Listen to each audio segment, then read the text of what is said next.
នេះទិញគេសັບគ្រប់បងប្អូនហើយនេះទ្របទុកឡើងទុំហើយនេះគល់ក្រៃរំដេងរមៀតខ្ជាយបើដូចខ្ញុំផងបើខ្ញុំនៅយូរខ្ញុំទិញផើងមកយកមកដាំហើយនេះដាំបានអីមកផើងពីរផើងទៅក្រានបាយឃើញស្មុកគ្រោកអញ្ចឹងនឹកឃើញដល់កាលខ្ញុំនៅលើកប៉ាល់អូស្មុកគ្រោកគួយខ្ពើមណាស់ខ្ញុំមកដល់លើគោកហើយប៉ុន្តែអត់ទាន់បានទៅខ្មែរទេបងប្អូនដោយសារតែមានបញ្ហាខាងទូរស័ព្ទវាគាំងអញ្ចឹងហើយនៅកាត់វីដេអូឲ្យវារៀងធូរទូរស័ព្ទបន្តិចឲ្យវាដើរស្រួលបន្តិចចាំទៅខ្មែរហើយនេះខ្ញុំរៀបចំបោសសម្អាតបន្ទប់កន្លែងចក្រានបាយបងប្អូនអើយ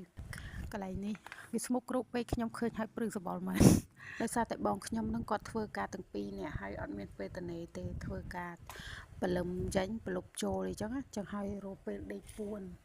ហើយអត់សូវបានសម្អាតទេអញ្ចឹងហើយវារៀងស្មុកគ្រោកតិចហើយក្នុងមួយអាទិត្យគាត់ដូរកាក់បានតែម្ដងទេដូរកាក់ដូរព្រឹកមកល្ងាចមកយប់អីចឹងក្នុង 4-5 ថ្ងៃដូរម្ដងចឹងហើយតនេរកពេលតនេមិនឃើញទេហើយ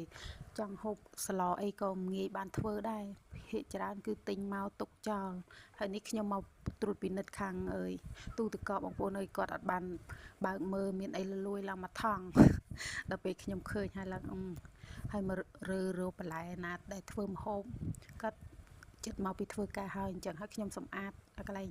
ចក្រានបាយហើយក៏មករាវរោមមើលបន្លែណាដែលត្រូវស្លបានអញ្ចឹងណាហើយបន្លែអាលួយក៏យើងយកចោលទៅនៅនេះទិញគេសັບគ្រប់បងប្អូនហើយនេះទ្របទុកឡើងទុំហើយនេះគល់ក្រៃរំដេងរមៀតខ្ជាយបើដូចខ្ញុំផងបើខ្ញុំនៅយូរខ្ញុំទិញផើងមកយកមកដាំហើយនេះដាំបានអីមកផើងពីរផើងទៅក្រាន់បេះស្លតិចចឹងទៅបើគាត់ទិញគេជាប្រចាំចឹងមួយឆ្នាំច្រើនគួរសមដែរហើយបើនិយាយពីបន្លែផងគាត់ចាត់ស្លម្ដងតិចចឹងពេលខ្លះគាត់ទុកឲ្យលួយចោលដូចគ្នា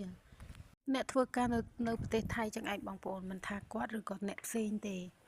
ទិញគេសັບគ្រប់ដូចតែគ្នានឹង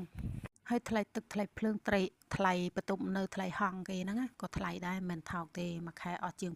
2000-3000 ជាងក៏មានដែរតែដូចបងស្រីខ្ញុំអញ្ចឹងគាត់មានការងារក្រៅធ្វើដេកកៅអៅគេយកកៅអៅយកមកដេកហែដែរបានច្រើនគួរសម